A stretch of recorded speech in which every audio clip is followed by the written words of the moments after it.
Welcome to the podcast. My name is Petri Ahvenainen and today's episode is sponsored by Nuudelisti. So, before we introduce the guest, let's take a look what happened in the Valley 6 years ago. If you have really high ambitions in technology, you must come here. You must understand how it works. Our customers are here, and also the worldwide technology center in online business is here. I guess the most complicated was more or less to decide to leave my previous job. It's definitely not the geographical issue, but it's a mindset issue. And it was not even really a discussion whether or not we go. It was like whether we go next week or in 4 weeks. Well, I think if the idea is big enough and it can truly scale by the uniqueness of Silicon Valley and what it brings in people, talent, dollars, markets, opportunity, all that, any company can make it here. So looking at Nordic startups of today and looking at Nordic startups just going back, 5 years from now or back in time, there's a huge difference between those startups. It was like windowless room in Menlo Park right next to Facebook, so it felt like, wow, we guys are like, doing some cool stuff here. But yeah, that's how we started. So if living the Silicon Valley dream is having your office in a garage, we are really doing the Silicon Valley dream. And so the best preparation I think any entrepreneur can have before they land in Silicon Valley is to practice selling. You can't control it remote and build it remote. You have to be, some of the founders or the key people need to be here full time. Okay, so let's continue. Our guest for this podcast is Hartti Suomela for Business Finland. So why don't you, Hartti, introduce yourself? Yes, hello, thank you, and thanks for asking me to be here. My name is Hartti Suomela. I work for Business Finland in San Francisco Bay Area. I've been with Business Finland more than 10 years, and I've been here in the Bay Area since 2000. I was 2 years in Australia in 2019 to 2021 during the pandemic, but mostly there as well. I was working for Finnish companies for Business Finland. Okay, super interesting. So how about, we saw the clips earlier. So do you still think that it's important for startups to be physically present in Silicon Valley? I have to agree with that sentiment to some degree, or for many cases, it makes total sense to be here. It is really hard to do your business from 10 time zones away. You cannot have a good conversation with your customers, with your partners. You are not visible in front of your customers day to day. So it is important for many companies to be here, and especially when you're looking for funding. The Silicon Valley VCs are still looking pretty close to home. So if you are not here, you are not on their radar, and your chances of getting investments are lower than when you are here. Okay, yeah. Well, that makes total sense, and we can agree that it hasn't changed. What about like having a local agent that you don't actually send any of your employees to Silicon Valley, but instead get a local agent to handle your business? If you're talking about the local agent which only works for you, which is sort of your employee, that could work. The person has to have autonomy to be able to make decisions without asking all the time from headquarters if it's okay to do certain things. If we're talking about agents working for multiple different companies, it comes harder to make sure that they are only working, or they have your best interest in mind. So they might have better deals for promoting some other brand, and then suddenly you are not on their primary source of income, and then you are forgotten. So in a way, yes, it works if the agent only works for you as is, and is well integrated with the company, with your company. So little bit more about that from your point of view? What should startups consider and understand in advance when coming to the Valley?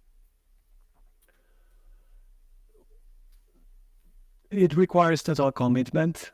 So you cannot expect that the person who comes here still works for your projects in Europe or maybe helps some other stuff in headquarters.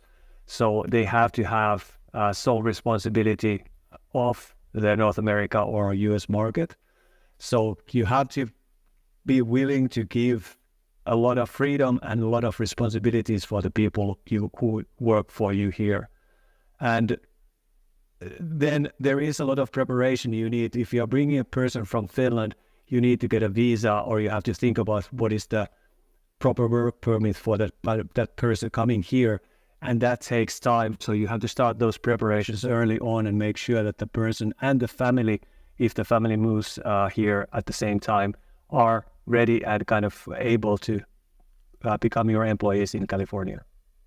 Okay, so now when we're talking about the new technologies and like the modern startup scene in a way,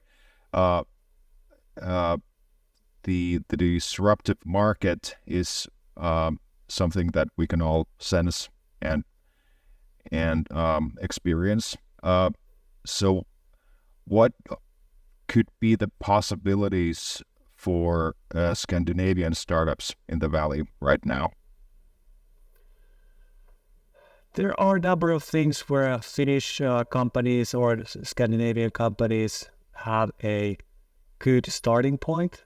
So we usually are pretty good in making the products work. Sometimes that's a problem as well because we try to make the thing we are creating perfect, and then it takes way too long to get it on the market, but at least we have a working products.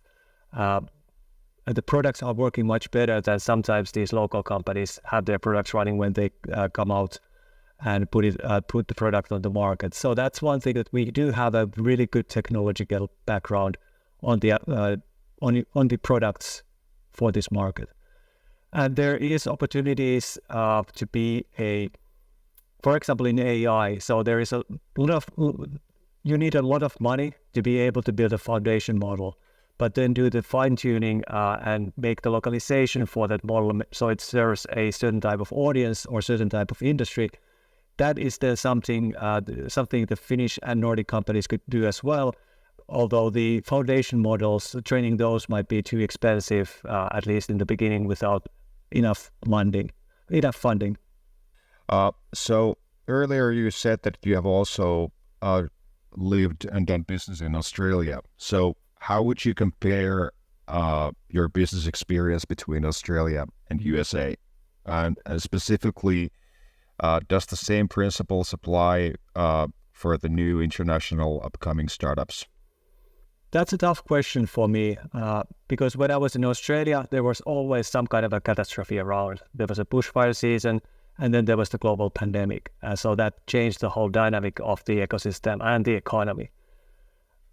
What is different there is that there is still a lot of old money around. So if you look for the the richest people in Australia list, that contains people who have money from real estate, who have money from mining.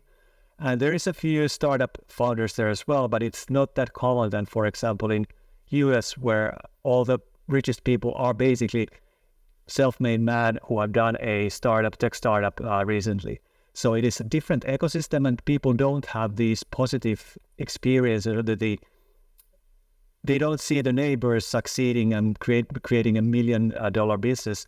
So they are lacking this kind of positive spiral to be also really active. But there is a really good examples of well-known companies from Australia, Canva, for example, Afterpay, and then Atlassian, who have been making a lot of strides and make Australia well-known in the startup scene.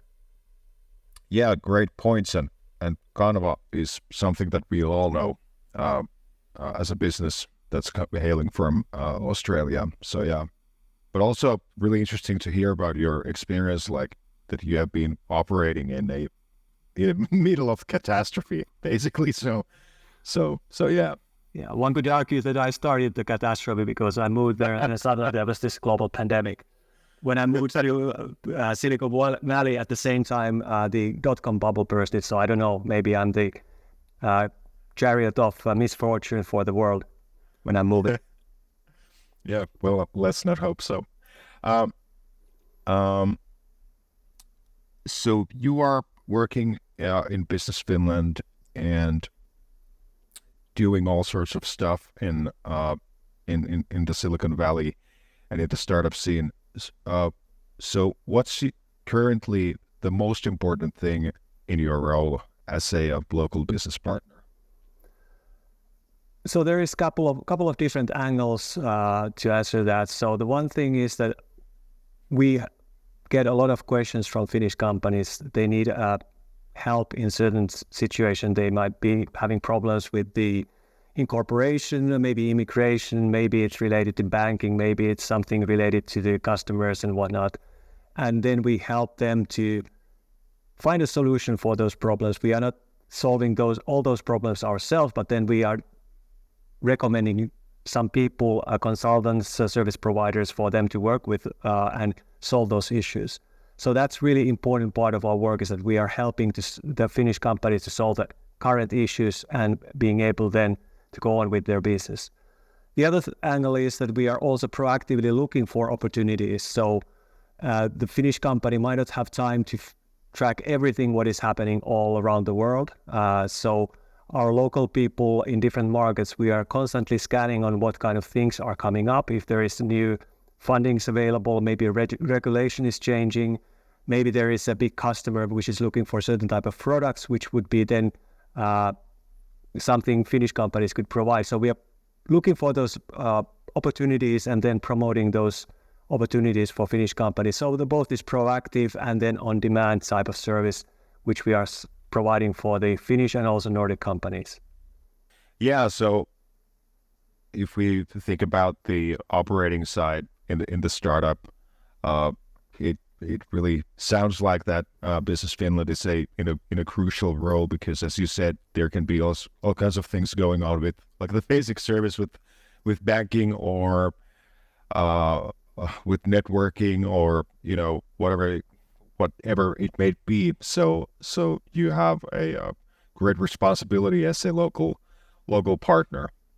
Yes, that's true. So there is most of the startup people knew about or have heard about the Silicon Valley Bank episode earlier this year, where the whole bank went belly up, and that created a lot of problems for both local and foreign startups.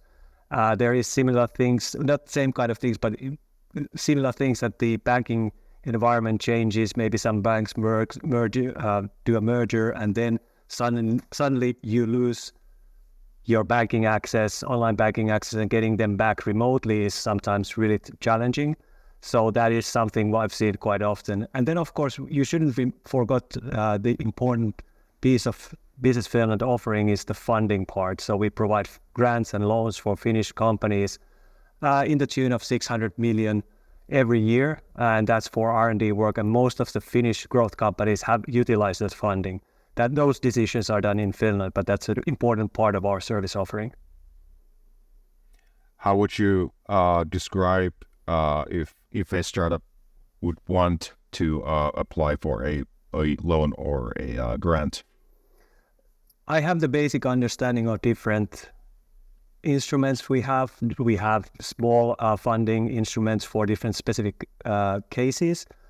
We have a growth funding, and then we have this young and innovative company funding instrument. And all of those I know from the high level point of view, so I can describe to the company what these mean and what they should be looking for. But then the real conversation with the funding details and making the funding application, that is something I don't have in-depth knowledge of. So I'm referring then the company for my Finnish colleague or my colleagues in Finland to work on those details. So yeah, great to hear that. And maybe the most important takeaway from here is that Business Finland is doing finance as well. And even though the interest rates are going up, and there might be some rumors that corporate finance would be harder to get than before, it's important to know that Business Finland is still wanting to finance new upcoming startups.